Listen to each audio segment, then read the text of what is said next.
জয় মা কালী। আজকে দেখো আমার মা কালী বানানো পুরো সম্পূর্ণ হয়েছে। তোমরা দেখে বলো তো মায়ের যে গলার হারটি কেমন লাগছে। আমার কাছে ভালো লাগছে না, ওর জন্য আমি পরে ভেবেছি এই গয়নাটি পাল্টে দেব। আর মায়ের হাতে দেখো এই অসুরের দেহটি মানে মুখটি বানিয়েছি, অর্ধেক দেহ আছে। এটি কোন মা তোমরা কিন্তু এখনও কেউ সঠিকভাবে বলতে পারলে না।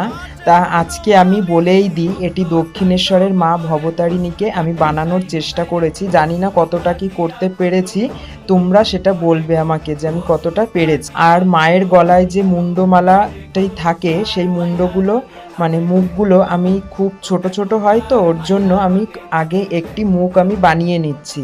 এই মুখটি বানানো হয়ে গেলে তারপরে আমি প্লাস্টার প্যারিস দিয়ে এর একটি সুন্দর সাজ আমি তৈরি করে নিচ্ছি।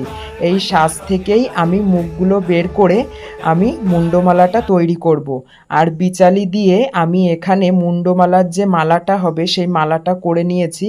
আর দেখো তোমরা কমেন্টে অনেকেই বলেছিলে যে বাবার গলায় সাপটা কোথায়, এই যে সেই সাপটা আমি কিন্তু করে নিয়েছি। আমি ভেবেছিলাম মায়ের গলায় একটা ইউনিক ধরনের মুন্ডমালা দেব, যেমন আমরা সাধারণ দেখে থাকি সব জায়গায় শুধু মুন্ড দিয়ে মুন্ডমালা বানানো হয়, কিন্তু আমি এই মুন্ডমালাটি করেছিলাম সাইড থেকে অপরাজিতা ফুল আর মাঝখানে মাঝখানে জবা ফুল।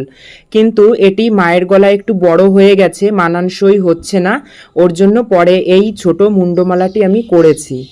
আগের ভিডিওতে তোমরা সবাই বলেছো কমেন্ট করে যে দাদা মা কালীকে লাল কালারের শাড়ি পরাবে, কিন্তু লালের সঙ্গে কোন কালারের পাড় পরাবো সেটিও কিন্তু তোমরা কেউ বলোনি। তা আজকের ভিডিওতে সেটি বলে যেও, আর ভিডিওতে একটি লাইক কমেন্ট করো।